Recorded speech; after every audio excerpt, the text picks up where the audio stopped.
Sound is on. Indeed. Okay, hello everyone. I'd like to welcome you to the Wisconsin Science Festival online field trip from bacteria to biofuels. Thank you for joining us today. We're ready to get started. My name is Ashley from the Wisconsin Science Festival team, and we're having our special guest today, Jack Williams, for this field trip experience. So how can you participate today? You'll notice that your picture and audio are muted, but if you have any questions you'd like to ask, you can use the Q&A feature, or you can type them in the chat as well. As soon as you have a question, go ahead and type that in right away, and we'll ask your question for you out loud during the field trip.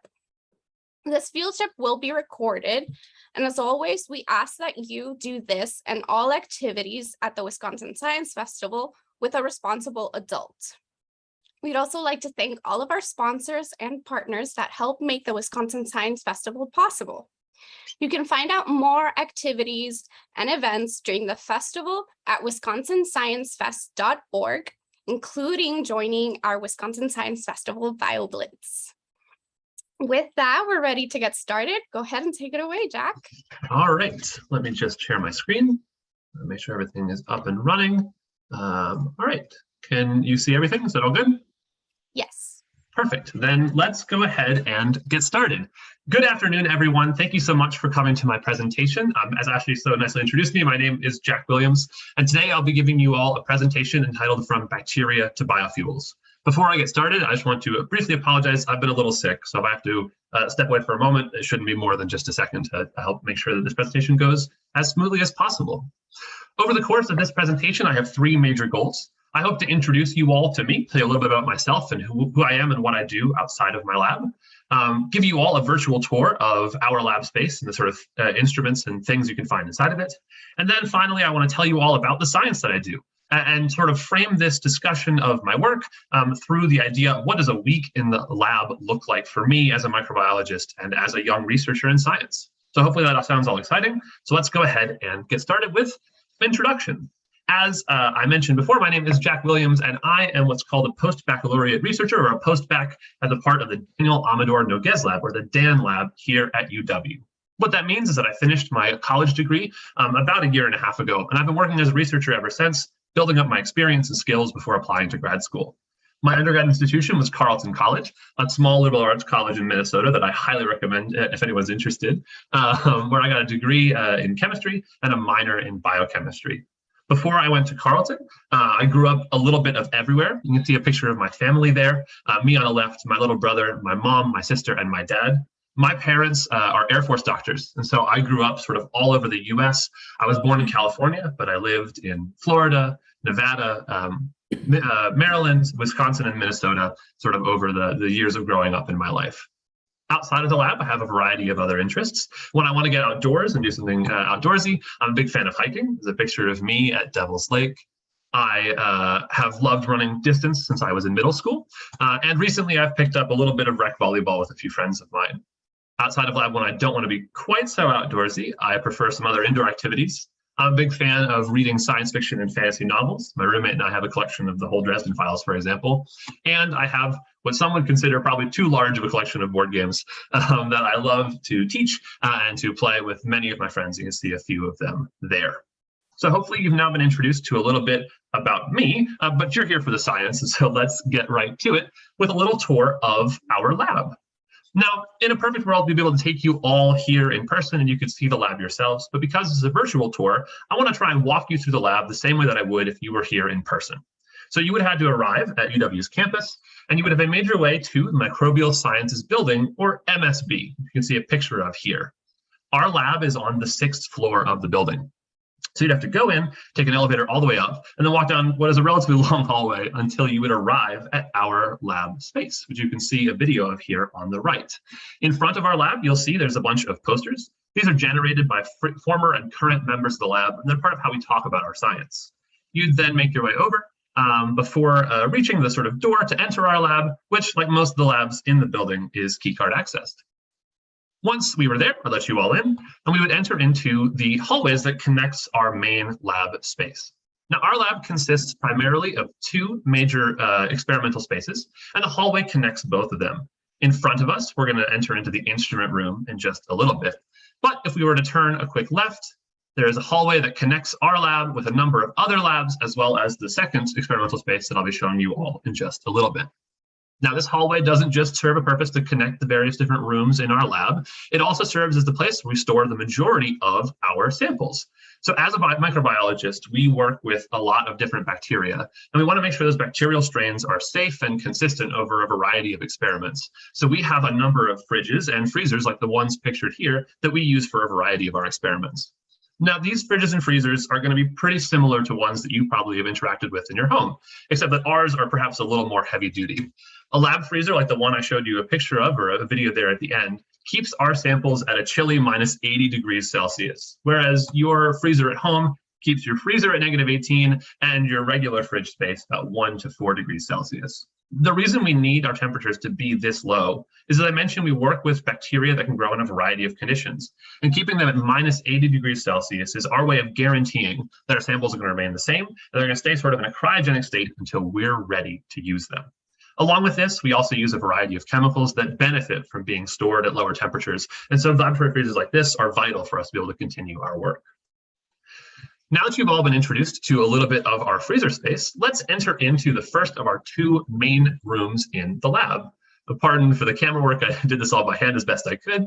But upon our entering, we're going to enter into the first of our two spaces. This is what I think of as being the instrument room. The instrument room is a shared space in the lab, and it's filled with many of the instruments that we as a lab use commonly.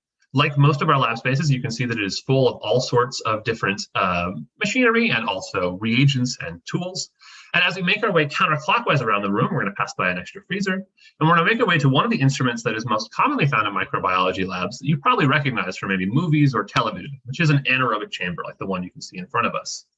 As you can see, when I took this video, the anaerobic chamber was in use. This is a lab after all. And I'm going to let the video continue until we get to a good angle before I talk about why anaerobic chambers are so important to microbiology research.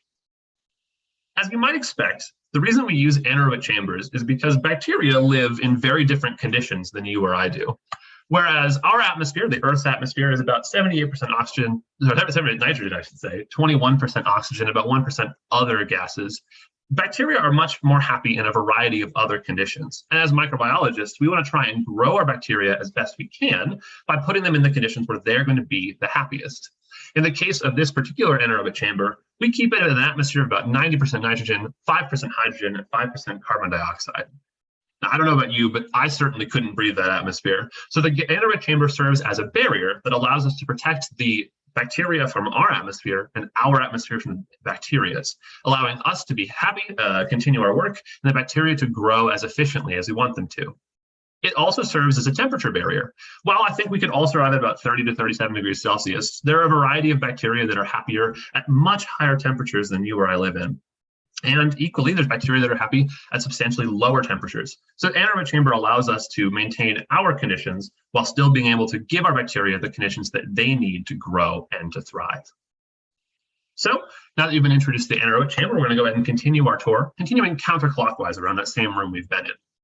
As we do, we walk past some of the lovely windows that provide us a nice view of the lake. I don't have any pictures of that today, unfortunately, as well as a few smaller machines before we enter to what I think of as the heart and soul of the DAN lab, which is this machine right in front of us. This instrument is called an LCMS, or a liquid chromatography mass spectrometer. And the DAN lab is lucky enough not to have just one of these machines, but as this is, as I said, the heart and soul of our lab, we have two. And you can see the second one is pictured right here. Now, LCMSs are really important to our work, but there is one chief problem with them, which is that while they're awesome and they're really, really cool to talk about, they're complicated, and describing fully how they function is a bit beyond the scope of this presentation. So I'm going to try and simplify things a little bit so that you can understand why they're important and why they're powerful without having to go into all the details of how they work.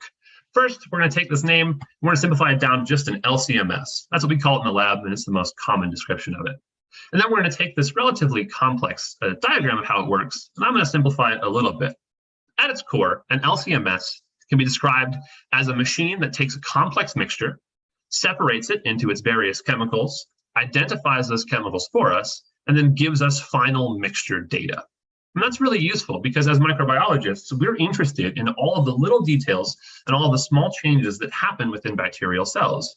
Using a machine like the LCMS, we're able to take these complex mixtures that otherwise we couldn't separate, we couldn't identify, separate them, identify them, and then get data that we can actually analyze and talk about and consider as we're thinking about our bacterial strains. To help explain how powerful the LCMS is, I did a little bit of math that hopefully will help demonstrate how important it is. A modern day mass spec has a detection limit of about 0.741 nanograms per mil of any given chemical. That's how low the concentration of any given chemical can be in water that we would be able to see it. If you want to get an example of how tiny that is, a single grain of sugar, an average grain of sugar, in a tall glass of water is going to give you a concentration of sugar of about 31,250 nanograms per milliliter. Meaning that this machine is capable of identifying chemicals that are as low concentration as 31,000 times smaller than a single grain of sugar in water, which is really incredible. And I think helps to explain why the LCMS is so important and why I think it's really an awesome machine to have inside the lab.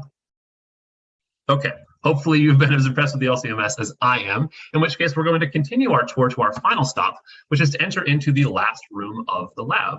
This is the bench room. This is where me and my lab mates spend the majority of our time when we're working. And as you can see, it is full of bottles and chemicals, labeled everything.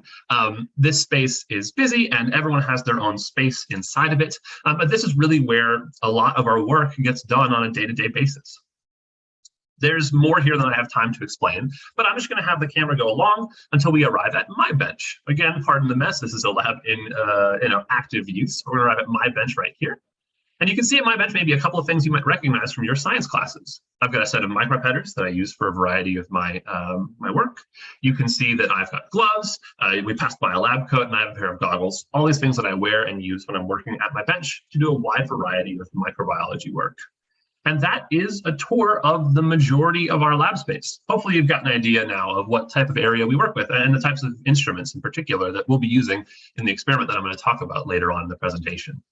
So now that you've been introduced to me and you've been introduced to my lab, I think it's time that we finally get into a little bit of science. And I'm going to teach you all a little bit about how we use bacteria to turn sugars into biofuels. So my lab and my work in particular is a part of what's called the GLBRC, or the Great Lakes Bioenergy Research Center, which is a group of scientists from throughout the Midwest that are working together to try and answer questions related to biofuel production. Now, when you hear the phrase biofuel, your immediate thought might be the same thing that I had, which is that when you put, plants, leaves, flowers into your car's engine? And well, that's not entirely correct. It's not too far off. We're going to define a biofuel for the sake of this presentation as a fuel that is produced over a short time span from biomass. Biofuels already exist and are used commonly in our society. Biofuels like ethanol are produced in large quantities. And if you look carefully when you're filling up your car next, you might notice that bioethanol is actually added to some of the gasoline that you use in your car. My work in particular focuses not around the production of ethanol, however. This is sort of a first generation biofuel, but we're interested in the next generation of biofuel with chemicals like isobutanol, which are similar to ethanol in a lot of ways, but are superior biofuels for reasons that I'd be happy to go into during the Q&A if anyone has any questions about them. Now, when I talk about producing biofuels, as a microbiologist, I'm not talking about producing them chemically. I'm talking about trying to use microbes and existing pathways that exist in order to develop microbes that are able to produce isobutanol. Now, there is one problem, which is that existing biofuel production works because many organisms naturally produce ethanol. They are able to consume sugars and make ethanol as a final product. But isobutanol is only naturally produced by a very limited subset of microbes. So our work with this requires a little bit of use of another sort of complex subject, which is genetic engineering.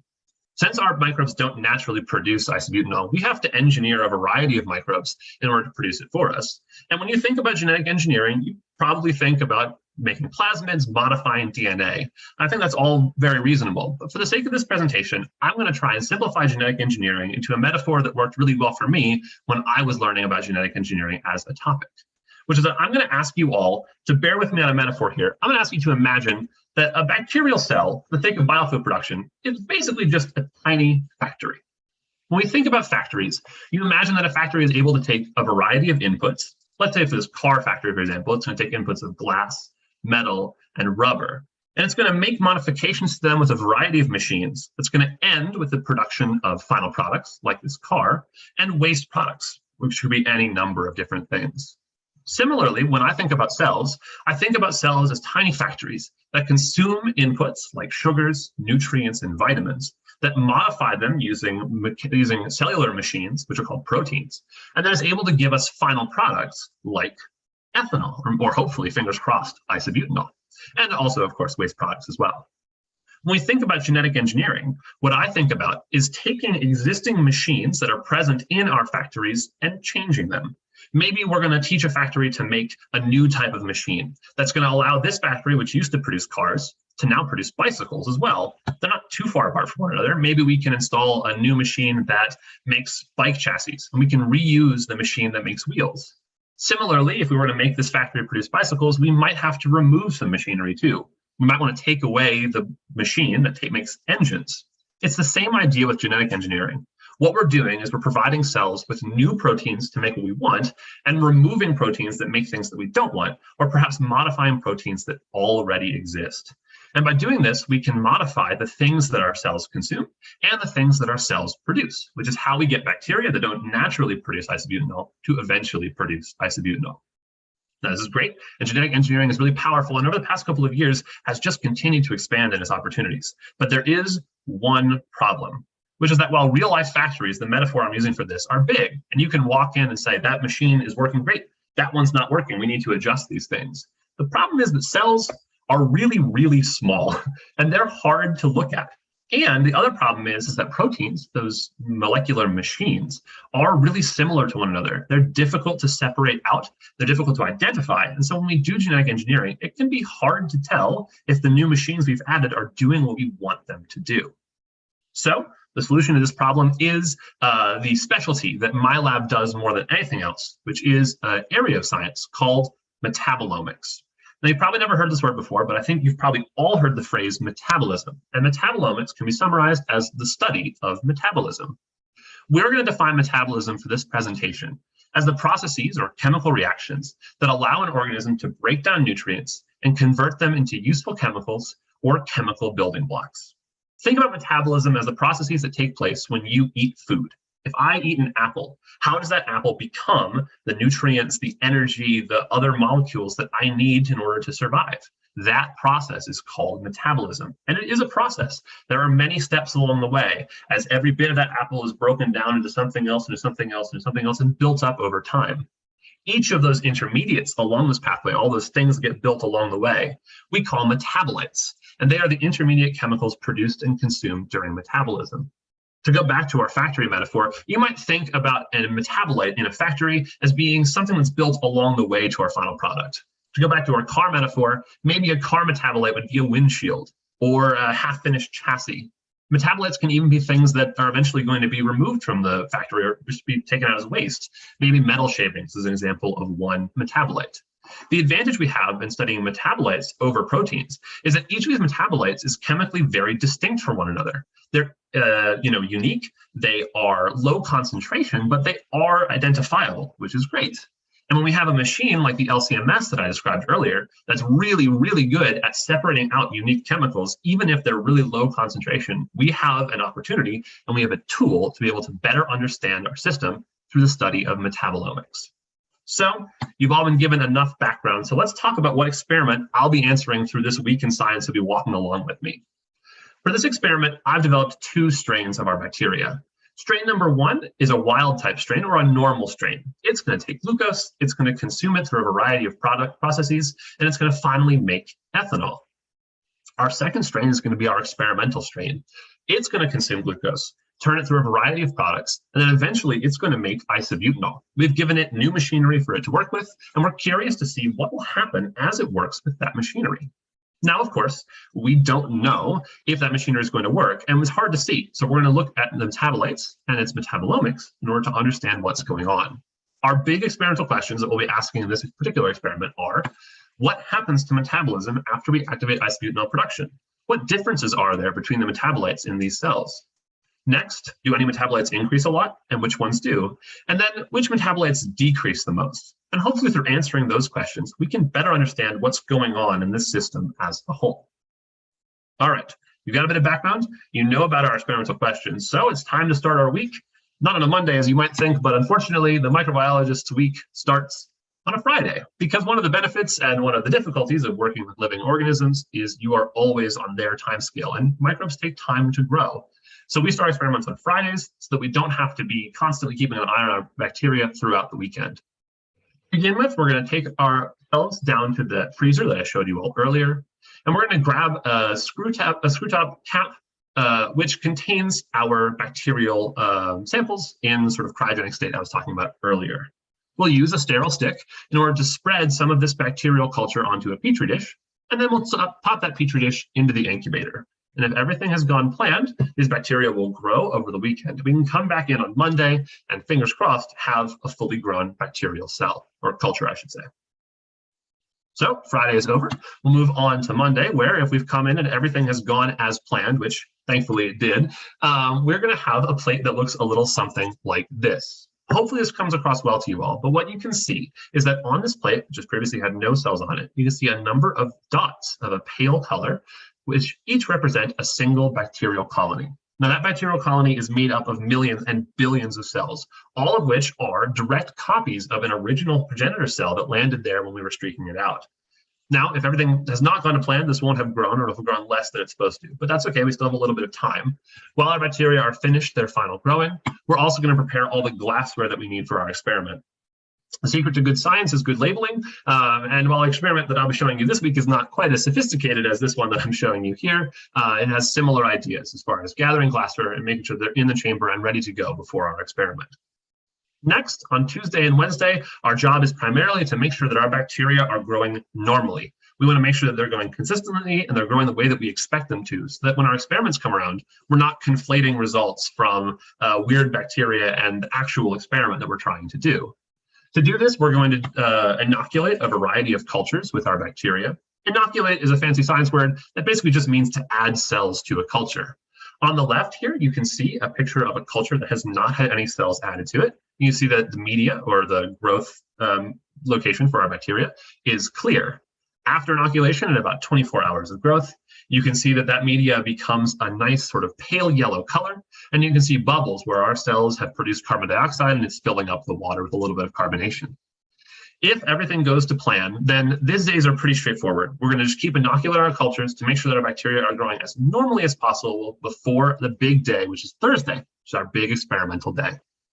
Now, on previous days, all we cared about was, do our bacteria grow the way that we expect them to?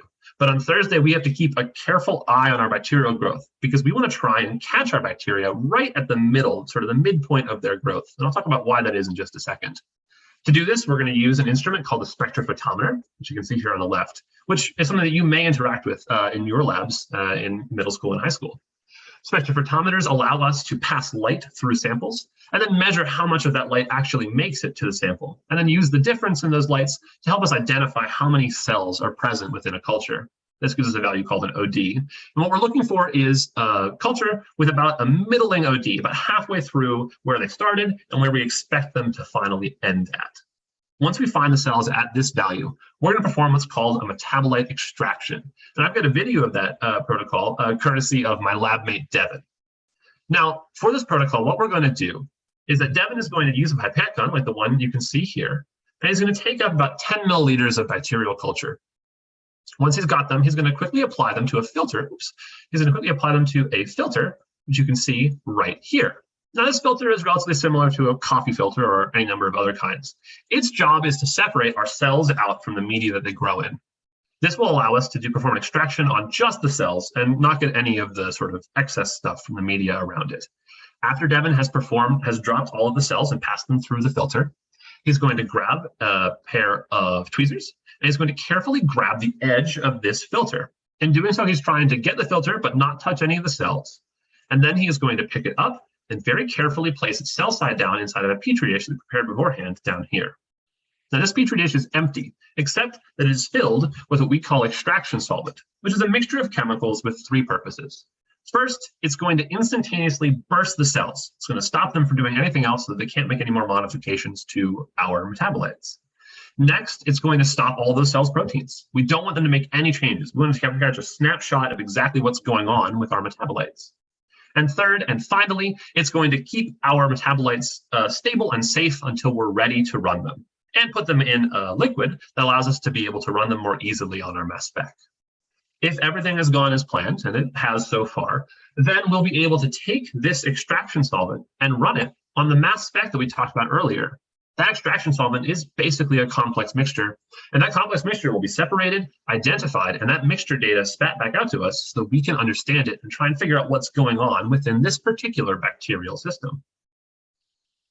That'll be Thursday because the machine takes some time to run. So Friday is all about cleanup. Lab safety is really important. Make sure that your lab is clean is a good way to make sure that you and your lab mates stay relatively safe and that your lab mates are happy with you.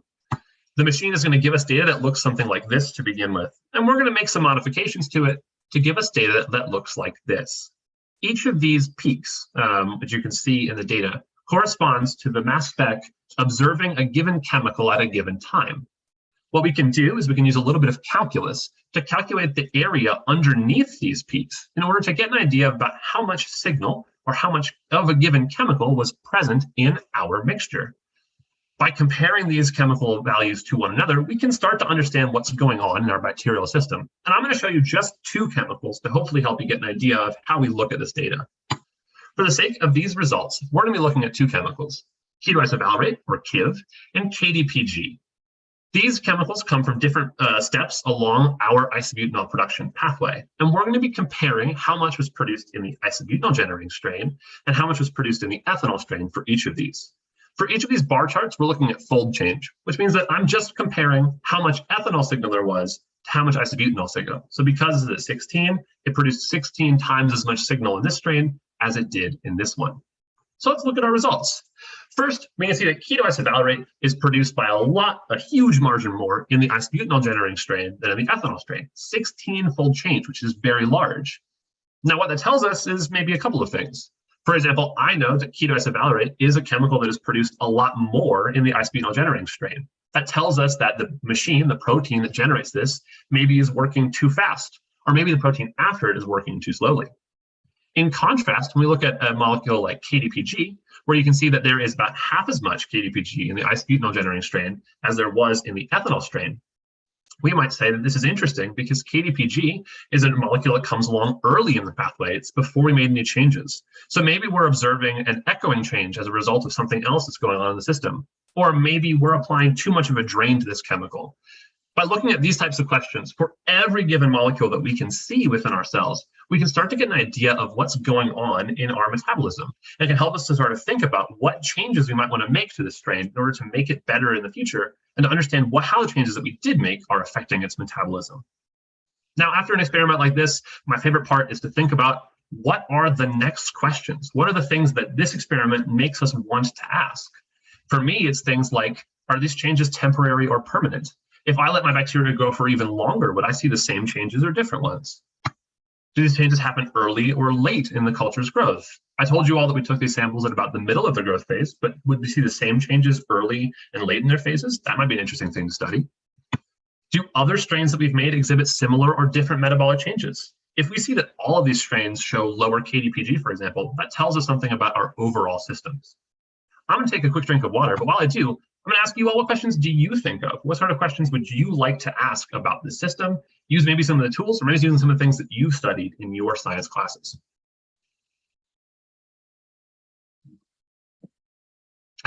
All right, hopefully this has been an interesting look into microbiology, but I'm just going to end with some brief conclusions. Over the course of this presentation, hopefully you've been introduced to me, my lab, and my work. You've learned a little bit about biofuel production as far as that relates to ethanol and isobutanol, and hopefully you've learned that at least some level, bacterial cells are basically just factories. And I would like to offer a quick thank you to every member of my lab. You can see a picture of our whole lab here, as well as a few people who've been added since that photo was taken. Nothing that I've done over the course of this presentation or my whole career in science could have been done without the support of my teachers, my mentors, and my peers. So I just want to say a really big thank you to all of them. And of course, a thank you to all of you. Thank you so much for coming, for listening to my presentation. And I'm really excited to take any and all questions you have about me, my work, or my lab. Awesome. Thank you so much, Jack. We did have quite a couple of questions coming in throughout the presentation. So I'm going to go ahead and go in order. This might go back to like kind of the beginning of the presentation too, where we had some people curious. We have specifically Autumn, who's in 7th grade. Hello. Asking, curious about the building that you work in and also the freezer. One of the questions is, how many square feet is the building? Oh, that is a great question. Let me do a quick Google. I don't know. It is 6 stories tall, with the sort of 3rd through 6th floor being all research space. And a quick Google says it's 400,000 square feet. I will say that my favorite part about the building is that all of the labs have really, really great light. And our lab in particular has a wonderful view of the lake. I should have put in a picture. But it's a really great space for both research and also for just, collaboration between people. There's lots of spaces to meet other researchers, which is really nice. Super cool.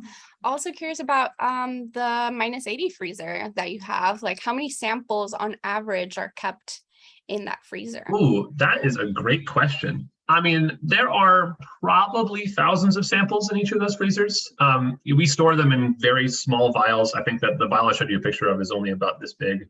And there are, I personally probably have hundreds. So between the members of our lab, I'm sure there's lots more in there. They're not very large samples, which is how we're able to store so many. Very cool. More questions about equipment as well. People are wondering about the chamber, I suppose the anaerobic chamber that you showed, asking about like how large is the chamber and about how many experiments are done daily in the chamber. That's a good question. So the anaerobic chamber, we have 2 of them. I didn't show the second one, is large enough for me and one other person. There's 2 sets of gloves to fit in. So it's about, I'd say about 3 people wide in space. And then how many experiments are done in there? I think that probably on a given day, there's somewhere between 1 to 2 in each of those spaces. The difficulty of working in an anaerobic chamber is that because you have to wear very thick gloves, you have to keep track of your space a lot more than you normally do in an experiment. So I'd say about 2 experiments there a day on average. Awesome. Oh, we have a really interesting question asking about what other things do we see every day that also have biofuels? Oh, that's a great question.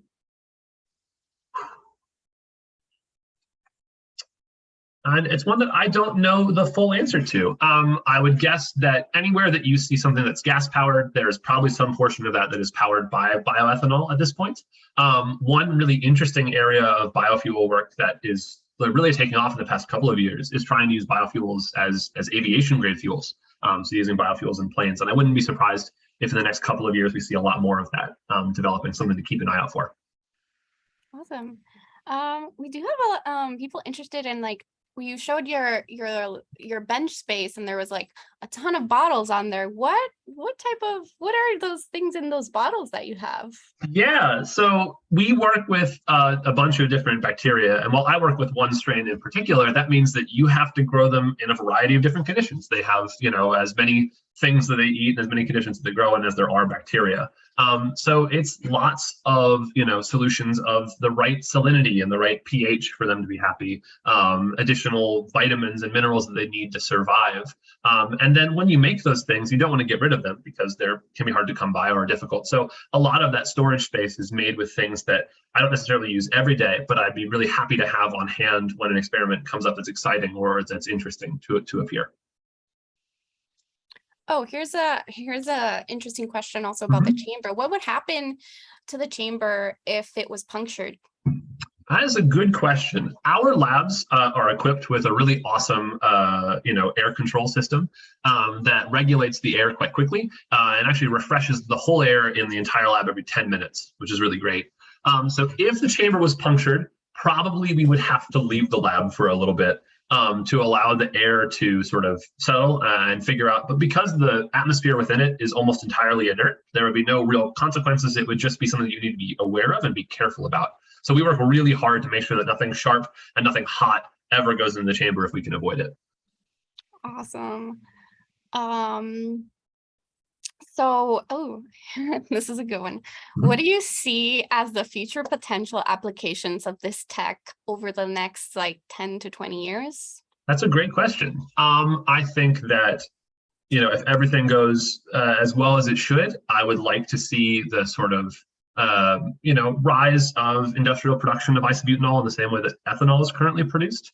Isobutanol has a lot of advantages over ethanol in that it can be produced, consumed, and transported very similarly. And by consumed, I mean used. Sorry, should not drink isobutanol.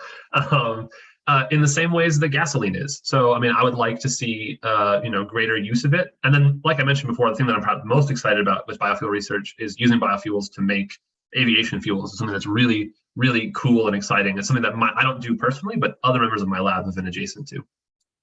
Cool. So, we also have people curious about how long have you been practicing science? So maybe you can talk about a little bit what got you interested in science, maybe your science journey and Yeah, sure. So, as a kid, I always was really interested in everything science related. I was, always, my science class was very cool. I loved any, science TV shows that I could get my hands on. And so I was always sort of interested in it.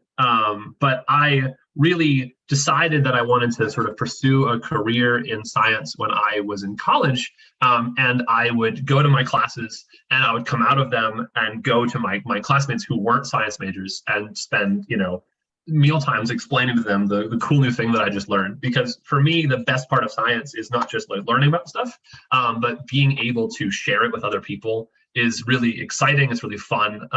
And helping people understand the world in a different way is what makes science really exciting for me. So it was something that I was always interested in, but I didn't know how I wanted to use that interest until I was, very close to where I am now. It took a long time to figure out. All right. Thank you for that. All right. So we have a couple of questions about the bacteria. Okay. So, oh man, there's actually quite a bit about bacteria. Right, so let me see which one to start with. Okay. What type of bacteria do you use? That's a great question. Or is there a certain type of bacteria you use, and if so, what is it? I came prepared for this. Let me pull up my PowerPoint because I have a slide for just this. So the bacteria that I work with is this bacteria here on the right, which is called Z. mobilis or Zymomonas mobilis, or just Zymo for short. You've probably heard about people who work with yeast and with E. coli, and these are really great examples of ethanol producers, and they're useful for making those. But for my work, we're trying to make isobutanol and make this next generation. So we want to keep trying new and exciting things. And Z. mobilis is a bacteria with really fast metabolism that grows naturally in high ethanol environments that we think would make it a really good candidate for producing high levels of isobutanol and high levels of biofuels. And this picture here, I'm actually really proud of. I took this picture myself. These ones I took off the internet, but this is a picture of my Zymomonas I took a couple weeks ago. Super cool. Yeah. So, and where do you find bacteria? Where don't you find bacteria might be a better question. They're everywhere. They're in you and me. Bacteria are all over the place. In the case of Zymo, to provide a more useful answer, Z. mobilis was originally isolated from traditional fermentation practices in Central America, and it's been found in rotting fruit, apple orchards, that sort of thing, in the US since then. And there's so many types of bacteria. What type of bacteria would be bad, and maybe say, along those lines, what type of bacteria are good as well? Oh, it depends on your purpose, right? There's a use for every bacteria, and some bacteria are just great in the way they are. In the case of our research, what we want is a bacteria that grows fast, that is able to consume sugar really quickly, because that's what we feed it. And we want a bacteria that can resist levels of stress that are relatively high. Bacteria that are bad are bacteria that are hard to work with. So there are bacteria that can only grow under very, very particular circumstances. Maybe they want really, really high pressure or really high temperature. There's some bacteria that are light sensitive. So any bacteria that are tricky to work with tend to be sort of not as desirable to interact with. But any bacteria that grow easily in laboratory conditions are the ones that we definitely want to be investigating if we can. Cool. Oh, so here's another one. How do you get a lab culture of bacteria to grow? Do you swab rotting fruit? Well, I don't personally, but there have been members of my lab who have done this, yes. To get a lab culture to grow, what you need is you need to get your bacteria in some way, and then you need to give them conditions where they're going to be able to grow. And it's that second step that's a lot harder to do than you might expect. Bacteria, while they're able to grow in a wide variety of conditions, because they're so small, like I discussed previously, it can be hard to know what about that condition lets them grow so well. So there's this problem in microbiology where the ocean is full of bacteria, but we can't culture most of them because we don't know exactly what they need to survive. And so trying to make a condition that works for them can be really tricky. So yes, you can swab rotten fruit and hope that you get the bacteria you're looking for, but you may have a harder time of it than you think if you don't really know what you're trying to see. Cool. So we have a lot of bacteria questions still coming in, and they're so interesting. I'm ready. So what would happen if you were exposed to bacteria? For example, what if you ate it? It depends on the bacteria. There are some bacteria which are called pathogenic, right? So they're going to give you diseases. And there's a lot more bacteria that aren't. In the case of Zymo, I don't think that anything bad would happen to you, but I would need to check with my lab safety manager to be sure of that. So I would say don't go seeking out bacterial cultures, but everything that we interact with, everything that we eat has some bacteria on it. So as long as you're being careful about how you prepare your food, I wouldn't worry about it too much. But I also wouldn't go just drinking lab cultures here and there. That seems like a bit of a poor idea. And the smell is really interesting. Yes, you get used to it. All right. So where do the samples that you use come from?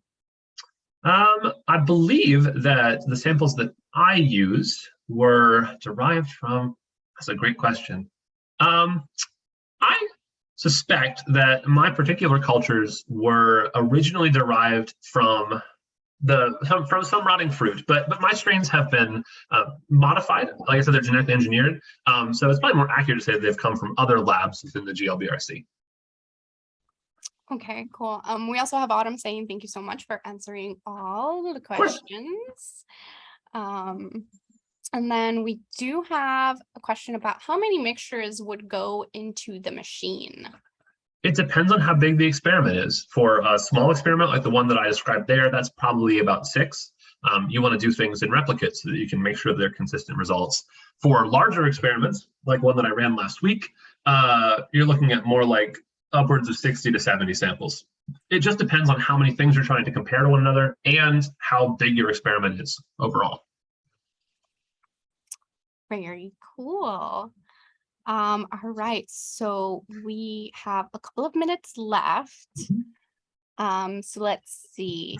So we have someone asking if this would be similar to how they would test blood for bacteria, maybe how your work relates to that. That's a good question. The tests, when you test like blood for bloodborne pathogens and that sort of thing, tend to be actually relatively similar ideas.